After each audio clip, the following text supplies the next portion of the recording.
Hello namaste welcome back to my YouTube channel వేసి Paradise.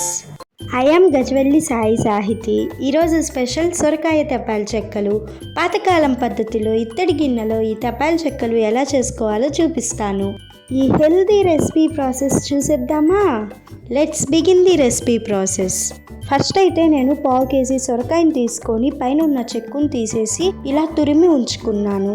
తర్వాత ఒక మిక్సర్ జార్ తీసుకొని కోర్స్గా కట్ చేసుకున్న 2 మీడియం సైజు ఉల్లిపాయలు, 15 నుంచి 20 పచ్చిమిర్చి, 3 ఇంచుల అల్లం, గుప్పడంత కొత్తిమీర, కొద్దిగా కరివేపాకు, మీ టేస్ట్కి తగినంత కల్లుప్పు వేసుకొని కచ్చా పచ్చాగా గ్రైండ్ చేసుకోండి. మీరు ఇలా గ్రైండ్ చేసుకోకుండా చిన్న చిన్న పీసెస్కి అయినా కట్ చేసి సొరకాయ తురుములో యాడ్ చేసుకోవచ్చు.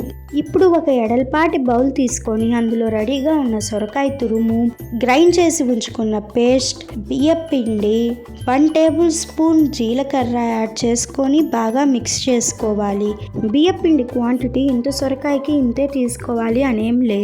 సొరకాయలో ఉన్న నీరుని బట్టి బియ్యపిండి క్వాంటిటీ చేంజ్ అవుతూ ఉంటుంది. పిండిని మిక్స్ చేసుకునేటప్పుడు ఏమాత్రం నీరుని యాడ్ చేసుకోకుండా సొరకాయలో ఉన్న నీరుతోటి ఎంత బియ్యపిండి అయితే కలుస్తుందో అంత పిండినే కొంచెం కొంచెం యాడ్ చేసుకుంటూ మిక్స్ చేసుకోవాలి. పిండి కన్సిస్టెన్సీ ఇక్కడ చూపిస్తున్న విధంగా ఉండాలి. ఇప్పుడు పిండిలో నుంచి కొంచెం కొంచెం క్వాంటిటీని తీసుకుంటూ ఇక్కడ చూపిస్తున్న విధంగా చిన్న చిన్న తెపాల చెక్కలుగా ఒత్తుకోవాలి. మరీ పల్చగా మరీ మందంగా లేకుండా చూసుకోండి. తర్వాత స్టవ్ మీద ఒక ఇత్తడి పాత్రని పెట్టుకొని ఆయిల్ని గ్రీస్ చేసుకొని గిన్నెని హీట్ అవ్వనివ్వాలి. గిన్నె బాగా వేడెక్కిన తర్వాత స్టవ్ మీద నుంచి దించి రెడీగా ఉన్న తెపాల చెక్కలను ఇలా అంటించుకోవాలి. గిన్నె చాలా వేడిగా ఉంటుంది, జాగ్రత్తగా ఈ ప్రాసెస్ చేసుకోండి.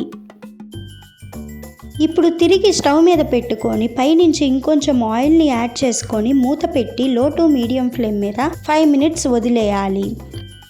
5 minutes తర్వాత మూత తీసి గిన్నెను స్టవ్ మీద నుంచి పక్కన పెట్టుకొని ఇక్కడ చూపిస్తున్న విధంగా తెపాల చెక్కలన్నిటిని బయటికి తీసుకోవాలి. ఇలా రెడీ అయిన వేడి వేడి తెపాల చెక్కలను పేరుకున్న నెయ్యితోటి సర్వ్ చేసుకుంటే చాలా అంటే చాలా టేస్టీగా ఉంటాయి.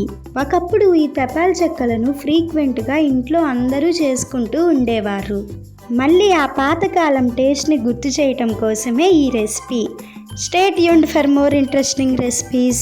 Please do watch, like, share, comment and subscribe to my YouTube channel. Thank you for watching. Bye bye.